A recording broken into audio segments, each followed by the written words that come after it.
We are about to witness the most exciting track and field action we've seen in years. That's because it's an Olympic year, and even though there was an Olympics in 2021, because of the pandemic, the stands were almost empty, which does take a lot away from the excitement. We're also at a very unique point in terms of distance running, where on the track we have world record caliber in almost every single event. Firstly, the women's 800 metres is currently dominated by British runners, with 3 British runners running the fastest 3 times this season. Keely Hodgkinson is fastest with a 1:54.61, which ranks her 6th on the all-time list. But honestly, the less said about the top 5 in the women's all-time rankings, the better. The men's 800 metres has had 4 of the top 10 fastest runs in history be recorded in the past few weeks, and Djamel Sedjati has looked comfortable running 1:41.46 this season, only half a second behind David Rudisha's world record. The main strength Sedjati has is the fact he has competition unlike Rudisha. The women's 1500 metres already has the world record holder Faith Kipyegon competing at the Olympics,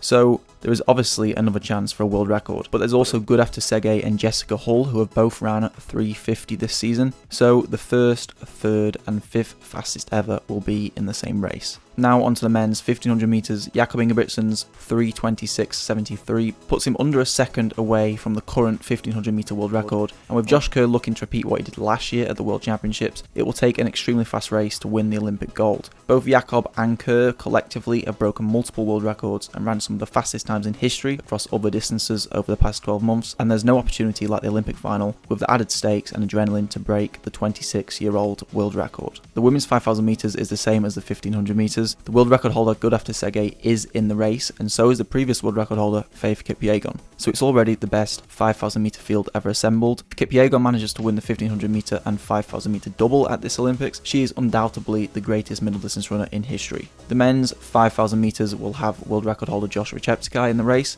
Jakob Ingebrigtsens, who came within just over a second behind Cheptegei's world record earlier this season, and Hagos finished like a train in that race, so if he was paced to the world record that day, it seems like he would have broken it, so yet again an all-time race looks to be unfolding. Finally, the 10,000 metres, and the theme continues. The men's race will feature world record holder Cheptegei again, and a substantial amount of other athletes who have ran some of the fastest times in history, and although without a pacer a 10,000 metre world record seems very far-fetched, it'll still be the fastest starting lineup ever assembled. And the same goes to the women's race. Beatrice Chebet broke the world record this year, and 5 of the top 10 fastest 10,000 metre runners in history should also be in the race. So again, the best starting lineup ever. So essentially, in every distance race at this year's Olympics, it seems as if it will be the best starting lineup we've ever had in history, and that is certainly a first.